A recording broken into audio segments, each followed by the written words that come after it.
अस्सलामुअलैकुम।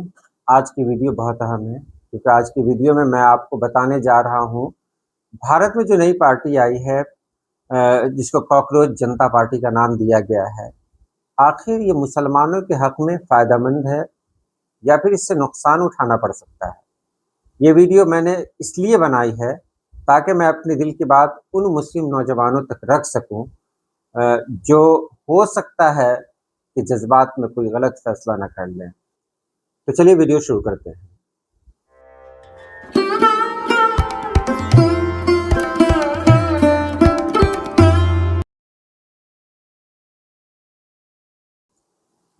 ये पार्टी असल में कोई रवायती सियासी जमात नहीं है, बल्कि मई 2026 में शुरू होने वाले एक तंज पर मुबनी ऑनलाइन मूवमेंट है। Chief justice of India Suryakant के एक मुबैना बयान बेरोजगार नौजवानों को कॉकरोच कॉकरोच कहने के रद्द अमल में अभिजीत दीपके, जो साबका आप सोशल मीडिया से जुड़े हुए थे, ने इसे शुरू किया। हैसियत क्या है इनकी? इनकी अभी तक तो कोई हैसियत नहीं है क्योंकि ये इलेक्शन कमीशन में रजिस्टर्ड नहीं है। सिर्फ ऑनलाइन इंस्टाग्राम पे इनके लाखों फॉलोवर्स हैं और कमाल किया है कि बीजेपी को भी इन्होंने पीछे छोड़ दिया है। अब यहाँ पर जो ख़ास बातें कहनी हैं वो मैं कहूँगा, लेकिन उससे पहले कुछ और जानते हैं कॉकरोच जनता पार्टी के बारे में। आखिर इसका नाम कॉकरोच जनता पार्टी ही क्यों रखा गया? जनता पार्टी के अलावा कुछ और रखा जा सकता था।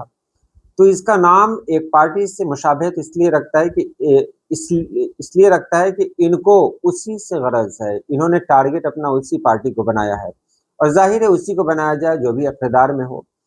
16 मई 2026 को इसका आगाज़ हुआ था।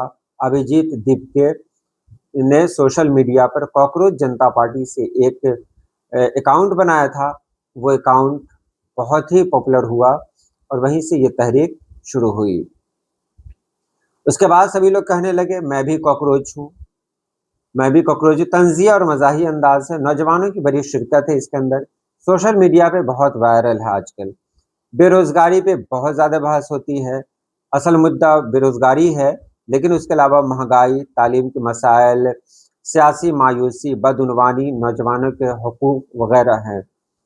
अहम निकात क्या हैं कि ये कोई बाकायदा इंतखाबी जमात नहीं है। ये समाजी एहतजाजी ऑनलाइन तहरीक है। नौजवानों के मसाइल उजागर करना, और चंद दिनों में करोड़ों तक इसके फॉलोवर्स पहुंच चुके हैं। ये हमने इसको जाना और कुछ और भी देख लेते हैं। अभिजीत दीपके हैं कौन? तो अभिजीत दीपके महाराष्ट्र के औरंगाबाद से ताल्लुक़ रखने वाले एक सियासी कम्युनिकेशन स्ट्रेटजिस्ट हैं। उन्होंने पुणे से जर्नलिज्म में ग्रेजुएशन किया है। अमेरिका की बोस्टन यूनिवर्सिटी से पब्लिक रिलेशन में एमएससी की डिग्री हासिल की। 2020 से 2022 के दरमियान आम आदमी पार्टी की सोशल मीडिया टीम में बतौर वॉलंटियर काम किया।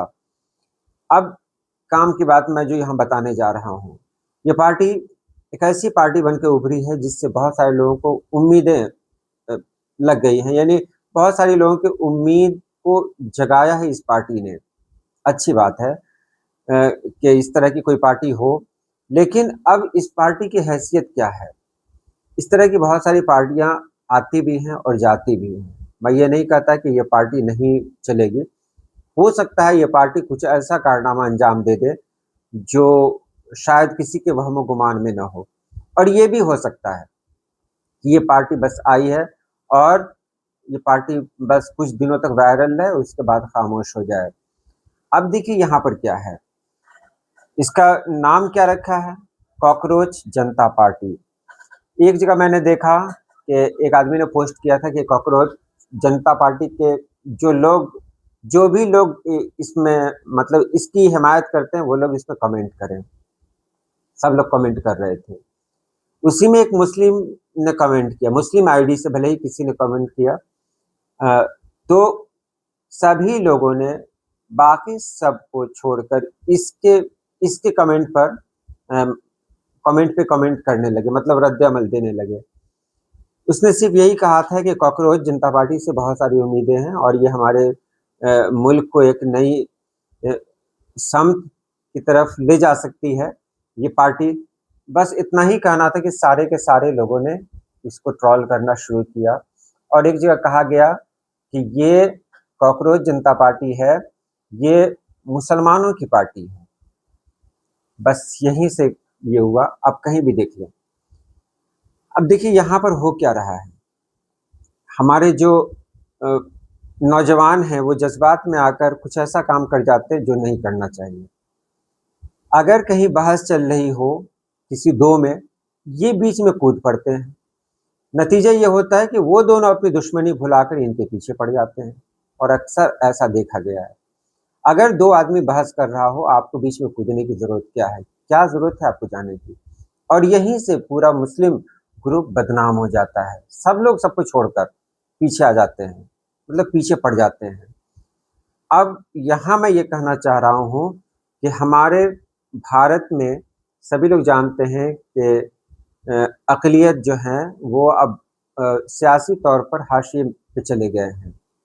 इसमें दो राय नहीं है, सभी लोग जानते हैं, ना कहें अलग बात है। ऐसे में अगर कोई मुस्लिम इसमें खड़ा होता है तो उसको दबाना बहुत आसान होगा। इसलिए मैं यही कहता हूँ कि अगर आप इसकी हिमायत कर रहे हैं तो पूरी तरह से आप ज़ाहिर ना हों, क्योंकि अगर आप ज़ाहिर हो गए तो आप जानते हैं कि हमारे बहुत सारे नौजवान आज भी बगैर किसी कसूर के जेल के अंदर बंद हैं। हो सकता है कि बहुत सारे लोगों को मौका मिल जाए और जैसे ही मौका मिलेगा फिर मतलब आगे क्या होगा। आप हिमायत करें, अच्छी बात है, लेकिन इस तरह खुलकर ना आए कि फिर आपके लिए कोई मसला हो जाए, क्योंकि आप खुलकर तभी आ सकते थे जब इस पार्टी या किसी पार्टी का कोई फ्यूचर होता। अभी इस पार्टी का कोई फ्यूचर नहीं है। जैसे ही आपको लगे कि किसी भी पार्टी का कोई फ्यूचर है, तो फिर अगर आप उसमें खुलकर सामने आते हैं तो ये अलग बात है। लेकिन ऐसे अगर कहीं खुलकर सामने आएँगे तो ये बड़ा मसला खड़ा कर सकता है। कहने को बहुत कुछ है, लेकिन बहुत कुछ नहीं कहना ही ठीक है। उम्मीद है जो मैं कहना चाह रहा हूँ वो आप समझ गए होंगे। आज के लिए इतना ही। अल्लाह पाक आप सभी लोगों को खुश रखे, आबाद रखे। अल्लाह हाफ़िज़।